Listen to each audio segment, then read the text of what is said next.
Okay. Hey, how you doing, young lady? I'm okay. How are you? I'm doing great. What's your name? Christina. Christina. Nice to meet you, Christina. Nice to meet you, and you are? All Time Media. All Time Media's up. So where you from? I'm from Dover County. Okay. What brings you out here to Kensington? Unfortunately, heroin and crack cocaine. Okay, sad to hear that. Yeah. So, What was your childhood like? foster homes in and out. I don't know how you say that. Male, I mean, I know how to say it, but I try not to be too vulgar. Male touching at the age of 6 and up. Oh, God. Alcohol mother, alcohol father. Yeah. So, family members you can't trust touching kind of thing. That was great. Had a rough life, huh? Yeah, yeah. So what started my drug use was, first of all, this started at 6 years old. The bottle of wine at Thanksgiving dinner. We all were able to have a glass of wine, and not only did I drink mine, I drank my mom's, my aunt's. Needless to say, I woke up with a hangover the next day. My mom gave me 2 aspirins and a bottle of Bud. Told me to drink it and the hangover will go away, and that's exactly what happened.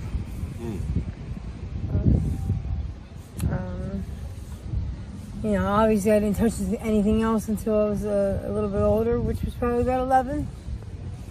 And that was weed. Started smoking weed around 11? Yeah. Well, I started smoking cigarettes at 8. Wow. So. How did you get cigarettes at 8 years old? I had a lot of family members that smoked, so, you know, I was able to sneak here and there. All my friends were doing it, you know. So. I wanted to be a cool friend too. Then after the weed? Oof. I mean, if you really want to get a little vulgar, in kindergarten, 2nd grade, I did a lot of, you know, that carpenter's glue that we used to use in class? Yeah. I sniffed that a lot. Okay, sniffed the glue. You know, I felt like funny, so I was like, ooh, this is neat. You know, that kind of thing. So that's pretty damn young. But after the weed, you know, alcohol was already in play there anyway. Not just beer, but like hard liquor like Jack Daniels, Yukon Jack, stuff like that. You know, I didn't really touch, I guess, what they call hard drugs until I was, I think, it's 17, acid. 21 was cocaine. Powder cocaine. I snorted it for like 2 weeks, and then I found that I was pregnant with my daughter, and you know, I didn't touch it obviously when I found that out, so I stopped doing drugs until after she was born. About 2 months after she was born, I was with a gentleman who was not the father, but you know, knew I was pregnant, and obviously, you know, became her father, but he ended up being a heroin addict that I had no idea about. Like I said, I had just started doing that cocaine at 21, so all his friends were doing it. So after my daughter was born, and you know, like I said, about 2 months old she was, we used to have parties at my house, and you know, my baby was upstairs sleeping, and I see him do a hand-to-hand switch with his friend, and I thought it was some coke, so I wanted some too. You know, everybody else was doing it, so, and at the party, so I'm like, I wanted to feel good too. Not even thinking about my daughter at the time. And so he went up to the bathroom. I followed him up there, and I knocked on the door. I said, "Let me in." He's like, "No, I'll be right out." I'm like, No, let me in. I want some." He's like, "No, you don't want none of this. Just get it. I'll be right out." Blah blah blah. Finally, I convinced him to let me in. He opens the door, and he's got like this line of powder on the back of the toilet. Again, like I thought it was cocaine, and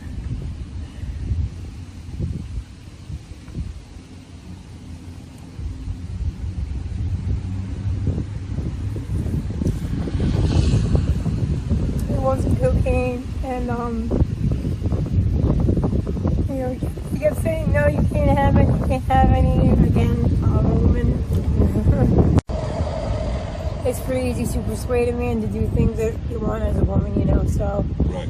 finally convinced him to give me a little bit of it. And he did. He gave me the tiniest little bit, like real skinny, like not even that long. And I did it. And like, whew. Again, not thinking about my baby. And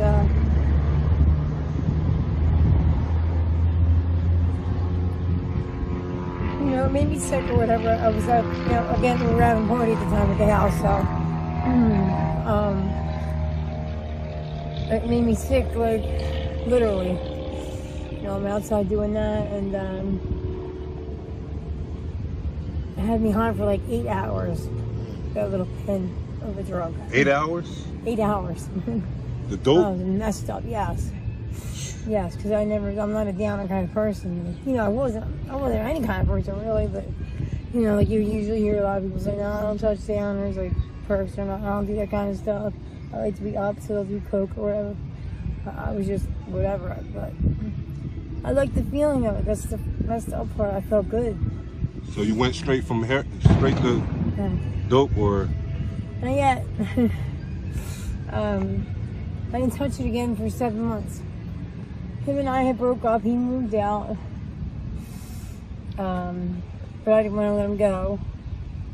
Was he like not able to provide because of his addiction, or no, what was it like? Not so much that's not what it was. When he had a loss at the time, so when he got his money, he moved out. He already had, you know, reservations, I think. He moved out when he got his money? Yeah, and you're gonna get a lot of money, you know, but that's terrible, bad man. Yeah, you know, we've all had our experiences, so, you know, relationship-wise, so, you know, but, again, like I said, I didn't want to let him go, so I kept, you know, hanging out with him anyway, at his house, at his apartment, and, again, parties every weekend. Mm-hmm. You know, like I said, you know, I didn't touch this stuff again for another 7 months. It's the first time trying it, but one. Parties every weekend? He did, yeah. Oh, okay. Now his addiction's like, you know, took off, you know. But for me, I wasn't really doing it. So when I started to, it was every weekend I would do it. Mm. I was told. You was partying every weekend? Now, with him, yeah. Now, yeah, now I'm doing it every weekend, but you can't go past 3 days, because if you go past 3 days, now you gotta have it. So I knew to just do it on Friday and Saturday night, and then boom, leave it alone. Okay. Take Sunday, or, you know, a rest or whatever. And I did that probably for about, I don't know, maybe a month and a half. That's all that lasted. And then one day, I used to sing in a couple bands, so my uncle was my manager, you know, we're in and out of the recording studios, and one night I couldn't go to sleep, and I had to be in the studio real early the next morning, and yeah, I couldn't fall asleep, so I finally, like 4 in the morning, I went to my uncle and I said, Uncle Bob, listen, I said, I can't sleep, my arms like you ever had that restless arms syndrome, or like syndrome shit? Yeah. So I had that going on. Sorry. I had that going on, and recording studios, you said? yeah, I was in a recording studio. Did you do music? Well, yeah, used to. Okay, you ain't tell me that. Yeah. What the tattoo represent? Old microphone. That's, you know. Okay, that's tough. Yeah, thanks. I like that. Thank you. Up here's gonna be the boom box, you know. Woo! You need that. Yeah. Throw that on there. Yeah. So, you know, and so again, 4 o'clock in the morning, I woke him up and I said, I can't sleep. And he said, you need to get some sleep. You gotta be in the studio at 7 o'clock. And I'm like, oh my God, it's 4 o'clock in the morning. So he had given me a Valium, and it didn't help. It helped me fall asleep. So I would wake up by then, and I went, you know, but a Valium? Yeah, it was a Valium. What's a Valium? A Valium is like a Xanax. Yeah, so I took the Valium, passed out. Like I said, I didn't want to even wake up, but I ended up getting up, going to recording studio, and the reason why we had to be there so early was because we were doing a video that morning. So we were going from that studio in Jersey up to Manhattan, New York. Later on that day, we finished the video. It took place in, you know, both areas. The video. How do you earn money out here? So, I mean, this is how I stopped being in the recording studio, was because I had met a guy another guy, and he had smoked this stuff called crack. I didn't even know what it was yet. And I started smoking with him. Well, he ended up passing out. I was like not done getting high. He turned me on to something different now. I'm really loving it. He passed out. I stole his car. I came to Kensington, and for about a month. Stole his car? I did. From the Red Roof Inn at the airport. You already knew about Kensington. You already knew about this. Only spot. because of the first guy who actually got me on the heroin to begin with. Yeah, but I didn't know where it was.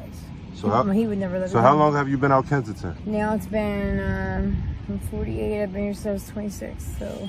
How would you describe this place? It's disgusting. Disgusting. They need to blow it up. Why would you say that?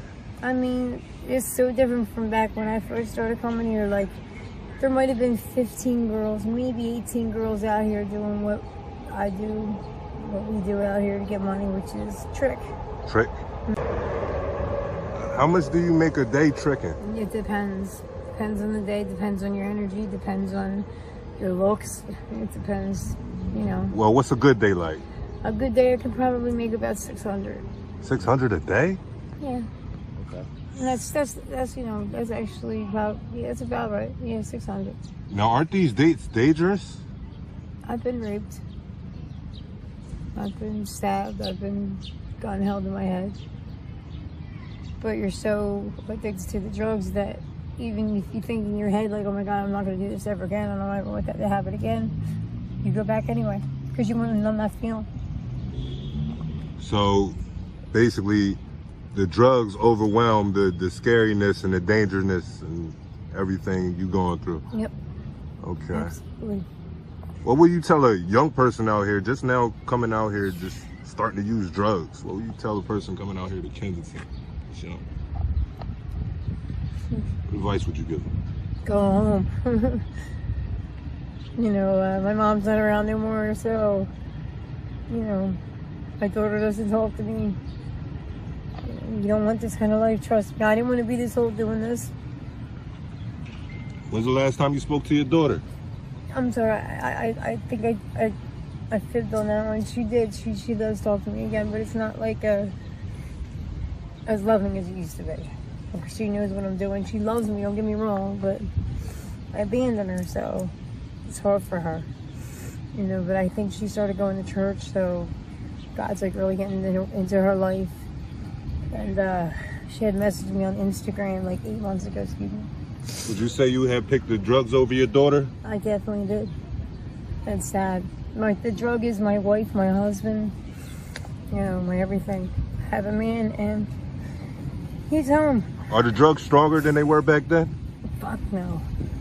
It's okay, Chris. But they're more addictive. Yeah, as is the lifestyle.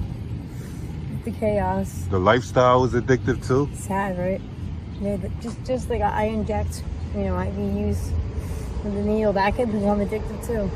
Competitive? Oh my God, is it? Because they ruined it. It used to be like you get $80 per oral. Now, so you're lucky to get freaking 20.